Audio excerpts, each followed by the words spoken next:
You're watching Reality Check. Pakistan is in turmoil. Its streets are ablaze as an opposition-party-led movement is taking on the powerful Pakistani army, which is a firm backer of Pakistan's Prime Minister Imran Khan. From this turmoil has emerged a bombshell of an admission about Pakistan's role in terror strikes in India. Specifically, the horrific terror attack in Pulwama in Kashmir in February last year, when 40 CRPF Jawans, part of a convoy, were killed by a suicide bomber. It all began like this. First, a Pakistan opposition lawmaker speaking in parliament said that Pakistan's army chief went weak in his knees after Pakistan's foreign minister told the army chief that India was planning to attack Pakistan after Pakistan took Indian Air Force pilot Abhinandan hostage. Abhinandan's plane, remember, was shot down in an aerial dogfight in the aftermath of the Balakot airstrikes, India's retaliation to the Pulwama attack. अभिनंदन की क्या बात करते हैं? मुझे याद है शाह महमूद कुरैशी साहब उस मीटिंग में थे जिसमें प्राइम मिनिस्टर साहब ने आने से इनकार कर दिया और चीफ ऑफ आर्मी स्टाफ तशरीफ लाए। पैर कांप रहे थे, पसीने माथे पे थे और हमसे शाह महमूद साहब ने कहा, फॉरेन मिनिस्टर साहब ने, कि खुदा का वास्ता है अब इसको वापस जाने दें क्योंकि 9 बजे रात को हिंदुस्तान पाकिस्तान पे अटैक कर रहा है। In response, today a Pakistan minister, Fawad Chaudhry, bragged about how Pakistan had in fact entered Indian soil by carrying out the Pulwama attack. As he put it, हमने इंडिया के घर में घुस के मारा। जिस एतमाद से उन्होंने आके ये बातें की यहाँ पर कि स्पीकर जनाब शाह महमूद कुरैशी साहब की टांगें कांप रही थी, कह रहे थे हिंदुस्तान हमला कर रहा है। हमने हिंदुस्तान को घुस के मारा है जनाब स्पीकर वहां पे।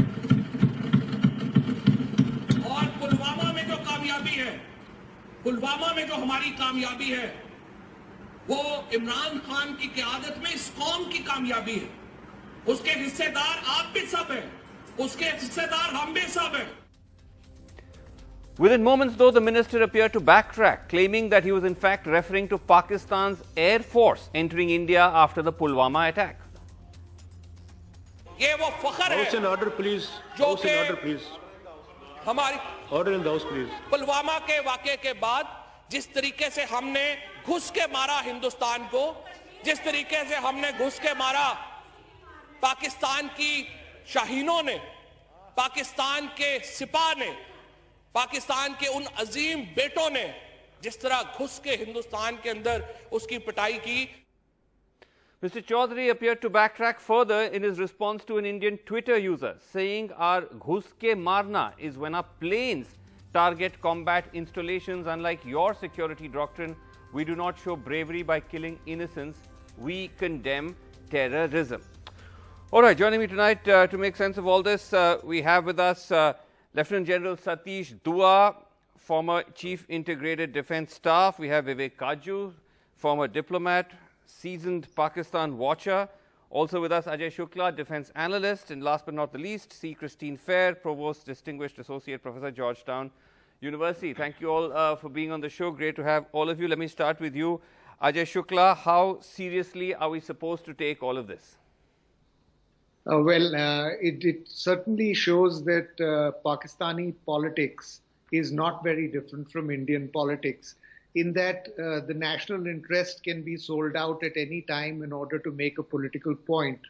What is certainly guiding Fawad Chaudhry and Sardar Ayaz before him is the fact that the Pakistan democratic movement has completely shaken the foundations of the polity in that country, with 3 major rallies that have targeted the army chief itself. And now everybody is trying to hit out at everybody else. And to that extent, it doesn't matter whether Pakistan ends up looking like a terrorist supporting state. For them, it's more important to make a political point, and that's what I see this as. You don't see this as clear evidence that Pakistan is involved in the Pulwama terror attack? You don't think we should give it that much credence? I think there was already sufficient proof that Pakistan is involved in the Pulwama attack. I don't think that, the kind of people who are making these statements, Fawad Chaudhry and Ayaz, are people who would have a sort of a keen insight or a window into the terror attacks and who was responsible. Right. But I the Indian intelligence agencies have already sort of sufficiently proved that there was Pakistani involvement, and to that extent, we don't need an endorsement from these gentlemen. Right, of course. The National Investigating Agency has filed a charge sheet in August of this year where they named the Jaish-e-Mohammed as responsible for the attack and named Masood Azhar. So there's that. And of course, we also saw Fawad Chaudhry attempting that little backtracking or whatever one calls it, or pivot, after he was perhaps called out right there on the floor of Parliament. But Christine Fair, let me just take that same question to you of what you make of all of it. Well, first of all, thank you. And I'm a big fan of all of your panelists, so this is a privilege for me. So thank you very much. So my position has been pretty static, right? I mean, Pakistan has an army that cannot win wars, it has nuclear weapons it can't use. And so the only meaningful tactic that it has to harass India is to use terrorism under the expanding umbrella of its nuclear arsenal. Sure. And, you know, Pakistan under President Trump, in my view, has actually been emboldened, right? So President Trump, I know, garnered quite a bit of brownie points with some people in India because he did cut off the so-called coalition support funds. Right. But that's missing the larger story here. The Trump administration is bending over backwards to find some way to hand the Afghans back to the Pakistanis in a way that won't be completely unseemly to Americans. And to be clear, it's not that your average American wants to remain in Afghanistan. They just don't want to be associated with a redux of what happened in Saigon, right? So this is all kind of rearranging deck chairs on the Titanic, right? So in terms of the big picture, you know, the situation between India and Pakistan has been exacerbated by the ways in which the Trump administration has handed the keys of Afghanistan to the Pakistanis.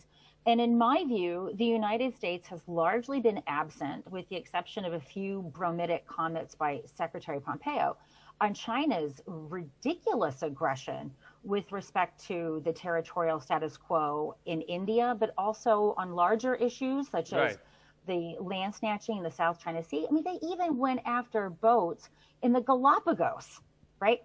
And so if we had had a more thoughtful president, we should have seen calls for significant coalition building, right? To check these twin menaces, which are China and Pakistan. Okay. Christine, you've zoomed out considerably, but let me just try to zoom a little bit in. But I think you, but I think you have to. Can I just ask you a follow-up? Zooming into this supposed admission that, look, as Ajay said, that Pakistan's hand, in the sense that we know that it was Jaish certainly involved in the terror attack. That's what our investigating agencies claim. But the question has been about whether this had the full endorsement of the state, the Pakistani state, as this minister seems to suggest. How much credence would you give that claim? So I don't need that claim. I don't need this person to tell me this, because as Ajay Shukla already noted, we know this, right?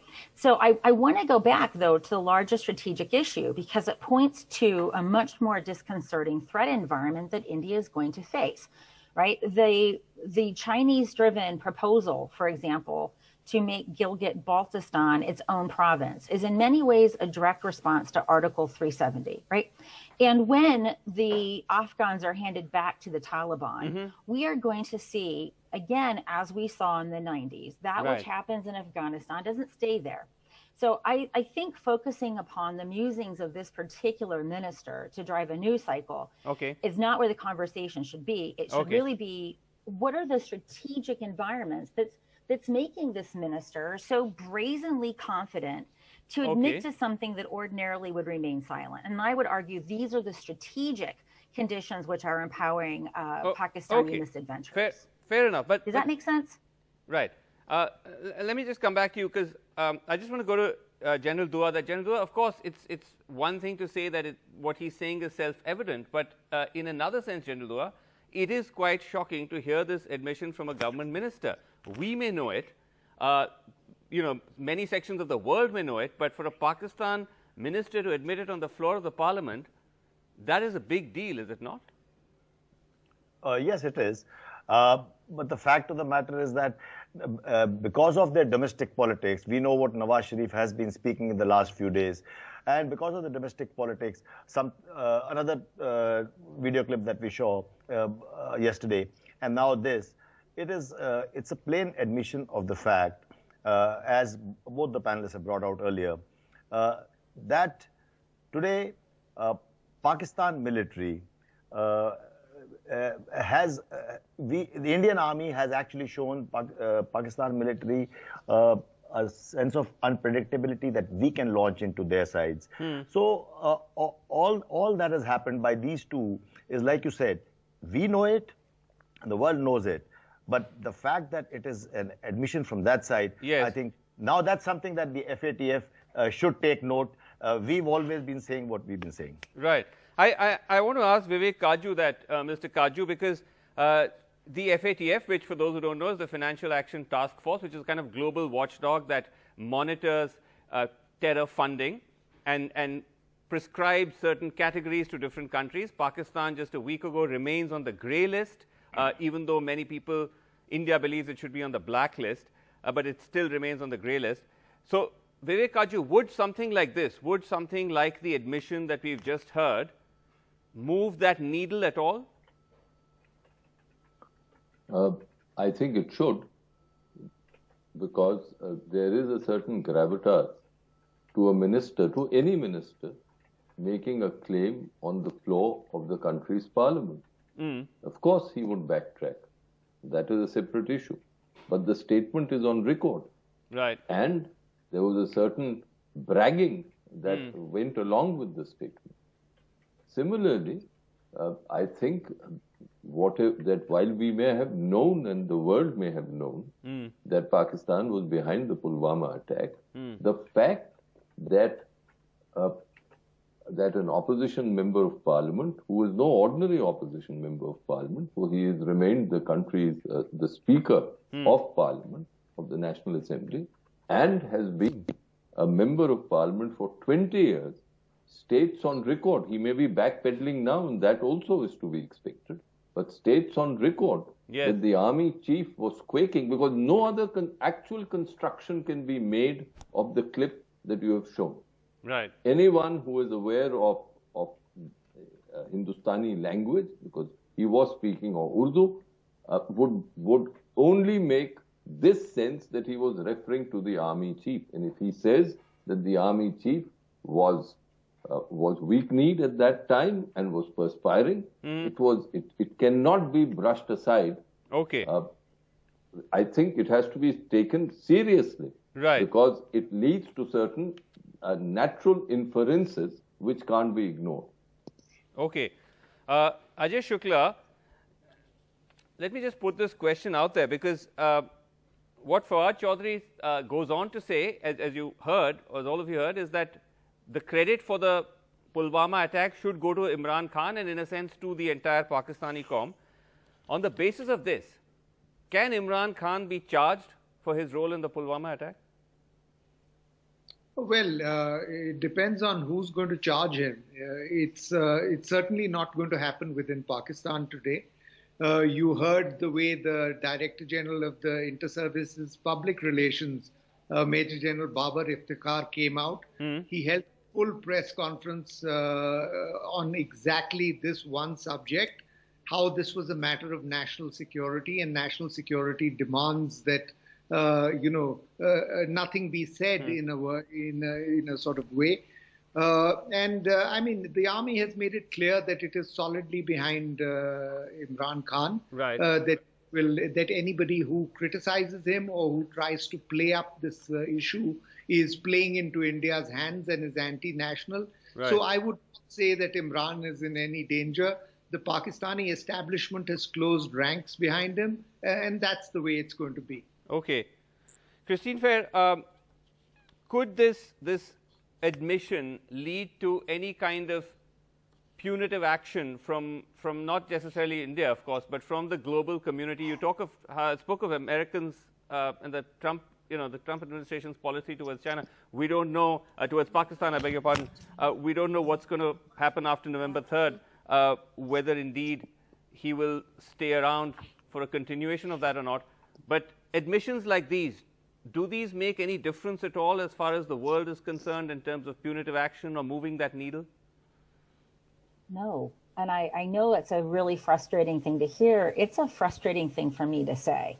So you raised the issue of FATF, right? If we were in a normal world where norms actually mattered, this should most certainly go into an assessment of FATF next steps. But because if Pakistan were to be put on the blacklist, it would be denied access to things like the IMF. This has actually ensured that Pakistan will never be on the blacklist. I mean, I think one of the geniuses, and we have to grant the Pakistanis this, is that it essentially coerces the world into tolerating what it does, which is, as I said, supporting terrorism under its nuclear umbrella, by the threat that it is too dangerous to fail, right? It actually is the country which stokes international fears that if the country should collapse or if the army collapses, then all hell is going to break loose. And they've been very successful at making the world afraid of them. And I have for years argued that we need to find a way to disarm that fear. You know, the Soviet Union collapsed, no loose nukes happened. And that's because we actually prepared for the day when the Soviet Union would collapse. And I think we need to prepare for the day when Pakistan may collapse, not because I think it will, but because in being prepared and feeling like we have plans in place, we will no longer be intimidated by Pakistan's threat to collapse. So the answer is no, because of the ties between being on the blacklist and access to IMF funding. That is the big picture. Okay. Kaju Saab, you wanted to come in. No, I agree with Christine Fair that the world will not allow, the major powers would never allow Pakistan to collapse because of the fear of loose nukes, and that's a fear that is crippling Western action on Pakistan. I will go further. I think Pakistan will always be provided a drip, an economic drip. That might not restore its economic health, but it will allow Pakistan sufficient finances to carry on. So this much is there. That is why I had said, Srinivas, that we can hope that FATF will notice, but I myself am skeptical about it, which doesn't mean that we should not propagate this and publicize this clip very, very seriously and extensively, because it is, as I said, on record in Parliament from a minister. Okay. Last word from you, General Dua, that, from the military strategic point of view, an admission of this kind, a minister virtually owning up the government's rule in a terror attack on Indian soil, on Indian troops, does that in any way alter the dynamic? Well, we have already altered the dynamic in the last 4 years. If you permit me to say that during the surgical strike, which was in response to the Uri attack, and in the Balakot strike, in response to Pulwama, we have altered the dynamic in the way that today that unpredictability has been thrown into the mind of the Pakistan military. Earlier, for last 3 decades or more, we have been bearing the brunt of it when they send in terrorists, and we have not been able to respond in kind. So these 2 operations have shown them that we can do this. With this, not only that matter of unpredictability, but the way it has been sort of accepted, Pakistan Army, which was a big macho image in their country, has lost some of its sheen. And if you notice that after Article 370, we also expected the Pakistan Army would do something after the dilution of Article 370 from their point of view. But then there was absolutely, apart from a few speeches and marches, there was nothing else. So I think Pakistan Army is also, I'm not saying that it's going away anytime soon, but Pakistan Army is losing some of its sheen when people or the political parties are questioning it. All right. Okay. I'm told we're completely out of time, but thank you all so much for joining me on Reality Check, and thank you all so much for watching. That's all the time we have. Good night.